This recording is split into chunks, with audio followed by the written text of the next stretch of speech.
If you close your eyes. Hey guys, I'm going to show you how to turn this disaster into something more classier. All right, we're going to start off by combing our hair. Get all the kinks out, and we're going to start by using a duckbill clip to pin up the hair so that it's not in the way when we go to wand.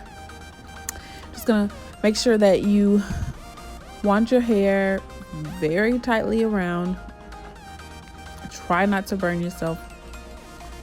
That's the story of my life when I'm wanding my hair. This is a travel size wand. I have a big one, but I think it's gotten old, and I just use this usually for like short styles, and it really works for me. It may not work for other people because I guess it depends on how big your hands are. I have skinny long fingers, so it works for me very well.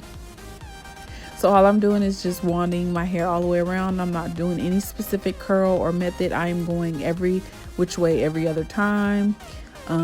Just getting the job done. It's not, like I said, it's not anything specific or it has to be a certain kind of way. It's just I'm going for a messy look, so my curls are not uniform look. It's just I'm wanding all the way around, nothing specific. I got a little parch there. So yeah, we're just basically doing that all the way around our head.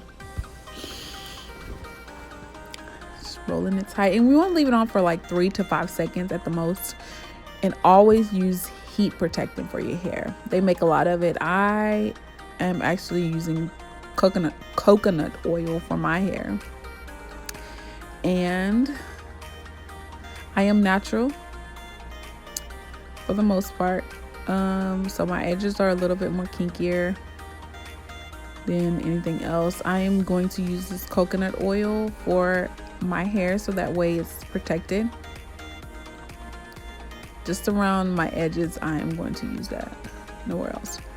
My hair is pretty strong around everywhere else. Yeah, so we're just gonna wand, get it tight, get it right, pick up any pieces that we may have missed, and we're gonna go back and do any little pieces that we feel don't look as good as the other hair. Again, I'm going to use coconut oil to put on the roots of my hair so that it does not burn.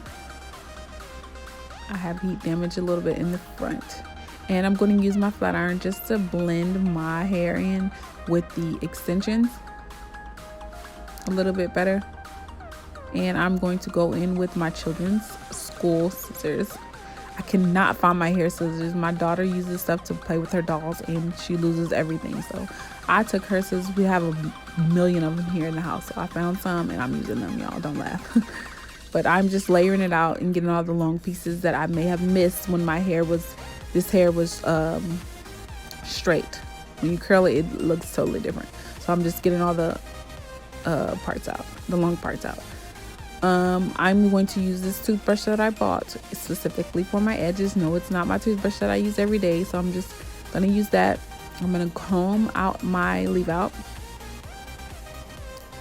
and I'm gonna get the tip of the toothbrush and use that Eco Styler gel, and I'm just gonna lay my edges. And this is completely optional. You don't have to do this. This is just something that makes my edges look a little bit better and not so kinky. And you can see my makeup is kind of getting brushed away, but all you have to do is lay your fingers on it, and it's not a big deal. You can also do your hair before you do your makeup. That way you won't have to worry about your makeup being wiped up, but I don't care. It's just makeup. I can add more if I need to. So I'm just slowly wiping away. Not wiping, brushing my edges, making them look a little bit better. And here I am all done, and I'm going to give you guys a good turnaround so y'all can see how it turned out all the way around. I think it turned out pretty good, and I'm happy with it. It's a messy bob. It's not uniform look, so I'm happy with it. Thank you guys for watching.